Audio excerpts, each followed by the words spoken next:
premier module vidéo consacré à la course à l'espace, la conquête spatiale si vous préférez, enjeu majeur de la guerre froide, conquête spatiale, quand le lièvre soviétique menait la course en tête, c'est-à-dire entre 1961 et 1969. Alors effectivement, ça peut vous paraître assez modeste, hein, cette boule d'acier envoyée dans l'espace et qui tourne en orbite autour de la planète en faisant bip bip. Bon, c'est vrai que ça peut paraître assez modeste, surtout si vous êtes un fan des films de Star Wars, la guerre des étoiles. C'est vrai que bon, ça peut paraître un peu modeste, mais en 1957, le 4 octobre 1957, c'est du jamais vu. Et c'est même de l'inattendu, à commencer par les soviétiques eux-mêmes, parce qu'en fait, le Spoutnik, donc ce satellite artificiel, est presque né par accident. Parce qu'au départ, les soviétiques ne cherchaient pas à envoyer un satellite artificiel dans l'espace, ils cherchaient surtout à mettre au point un missile nucléaire capable d'aller frapper éventuellement les États-Unis en passant par la stratosphère, c'est-à-dire au-dessus de la couverture radar et des batteries de missiles antimissiles américains. Donc on voit que ce Spoutnik est presque né par accident, ce qui fait d'ailleurs que le journal officiel de la Pravda, le journal officiel du Parti communiste soviétique, ne consacre à l'événement véritablement que quelques lignes, parce que pour la Pravda, bon, c'est pas une prouesse technologique, c'est pas un événement majeur, comme quoi on peut se tromper. Parce qu'en fait, c'est un événement majeur, surtout si l'on en croit les réactions des Américains, qui vont être profondément vexés par le fait que ce sont les Soviétiques qui sont les premiers à réussir cet exploit, et surtout parce que les Américains acceptent difficilement cette idée qu'un objet inoffensif en apparence les survole, certes à très haute altitude, mais survole le territoire américain. Et les Américains sont très attachés à l'époque à cette notion de sanctuaire. Il faut que le sol sacré des États-Unis soit inviolé, soit intouchable, ne puisse pas être menacé par les États-Unis, par l'URSS, pardon. Or, cette espèce de boule de pétanque spatiale qu'est Spoutnik, c'est une menace. Bon, aujourd'hui, c'est une sphère métallique qui fait bip bip, mais demain, ça pourrait bien être une bombe atomique lancée par l'URSS et qui se écraserait sur les États-Unis. Donc, vous voyez qu'il y a matière à réfléchir pour les Américains.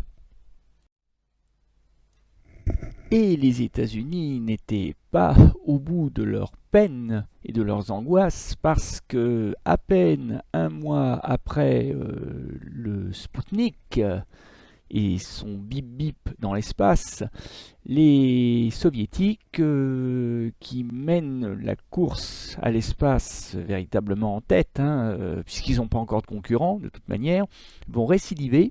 Et ils vont faire plus fort, puisqu'ils vont envoyer un être humain, enfin un être vivant, pardon, dans l'espace. Bon, le problème c'est qu'il est vivant au décollage, mais il sera mort au retour. Et cet être vivant sera une petite chienne, une femelle, Laika, qui va donc mourir. Alors on sait maintenant qu'elle est morte d'hyperthermie, mais comme elle est morte plusieurs heures après le décollage et qu'elle a eu le temps d'atteindre vivante l'espace, eh bien la preuve est faite, mais ça les soviétiques gardent jalousement le secret pour eux, la preuve est faite qu'un être humain peut être envoyé dans l'espace avec des chances relatives de survie. Ce qui veut dire que les soviétiques préparent également, et ça sera la surprise du chef, une nouvelle étape de la conquête dans l'espace, l'envoi d'un être humain cette fois-ci. Et les États-Unis n'ont pas fini de sentir la brûlure cuisante de l'humiliation infligée par l'Union soviétique dans la course à l'espace, puisque le 12 avril 1961, c'est carrément un être humain, un cosmonaute que l'Union soviétique envoie faire une promenade dans l'espace. Et cet homme-là, ce cosmonaute, c'est le vocable utilisé par l'Union soviétique, cosmonaute signifiant le voyageur dans le cosmos, le voyageur dans l'espace. Eh bien, ce cosmonaute n'est autre qu'un major pilote de chasse de l'armée rouge nommé Youri Gagarin. Il a 27 ans. Il est naturellement, ça va de soi, membre du Parti communiste de l'Union soviétique. Il est aussi le fils d'un couple de kolkhosiens. Et il va donc faire rejaillir la gloire du communisme jusque dans l'espace, en étant le premier homme donc à survoler depuis l'atmosphère les États-Unis et le reste de la planète. Le 12 avril 1961, à 9h07 très précise, heure de Moscou, c'est-à-dire 3 heures de moins, heure de Paris, une fusée de 5 tonnes s'arrachait du sol. Au sommet de l'engin, une sphère cabossée, fabriquée à partir d'un alliage d'aluminium, le Vostok 1. C'est à bord de ce vaisseau, qui visiblement ne paie pas de mine, que le cosmonaute soviétique Youri Gagarin, alors âgé de 27 ans, devient le premier homme à voyager dans l'espace, en effectuant le tour de la Terre à 327 km au-dessus du plancher des vaches. Le plancher des vaches étant une formule un peu familière pour désigner la Terre. Ce jour-là, l'Union soviétique de Nikita Khrouchtchev, le successeur de Joseph Staline, remportait de fait une victoire écrasante sur les États-Unis. Devant le Congrès américain, c'est-à-dire les représentants du peuple des États-Unis, le chef d'état-major de l'armée de l'air va même jusqu'à dénoncer la puissance grandissante des soviétiques dans le domaine spatial comme la menace la plus grave de l'histoire des États-Unis. C'est-à-dire que oui, ce que craint le chef d'état-major de l'armée de l'air, c'est une sorte de Pearl Harbor, mais non plus infligée par les Japonais, mais cette fois-ci par les Soviétiques, et puis venu non plus des airs, mais venu carrément de l'espace, avec une force de frappe démultipliée. Et pendant ce temps-là, comme le montre la une du journal communiste L'Humanité, avec sa faucille et son marteau, dans le bloc de l'Est, chez les sympathisants communistes du monde entier, on pavoise, on fait la fête, parce que c'est un exploit retentissant que Youri Gagarin a réalisé, surtout d'ailleurs en revenant vivant, parce que l'atterrissage, semble-t-il, a été un peu sportif.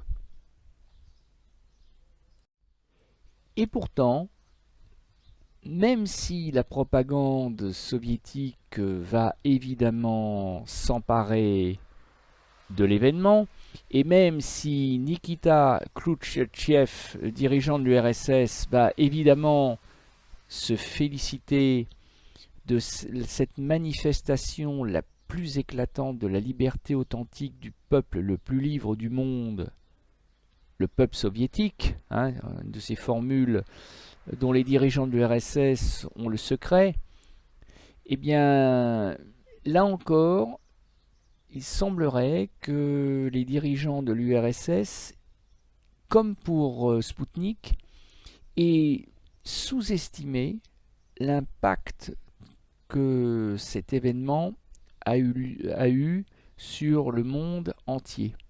Un peu comme si les dirigeants de l'URSS avaient, malgré eux, toujours considéré la course à l'espace un peu comme finalement un peu secondaire, un peu marginal. Bon, néanmoins, le lien est fait, d'après la fiche que vous avez sous les yeux, entre la révolution d'octobre 1917, c'est un photomontage qui nous montre la révolution d'octobre 1917 de Lénine, et puis, on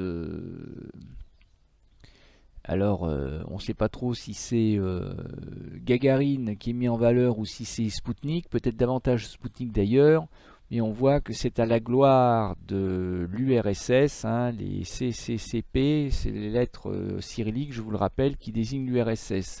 Donc il y a une sorte de lien qui s'établit de manière un peu mystérieuse, il faut bien le reconnaître, entre la révolution d'octobre de Lénine et le Spoutnik.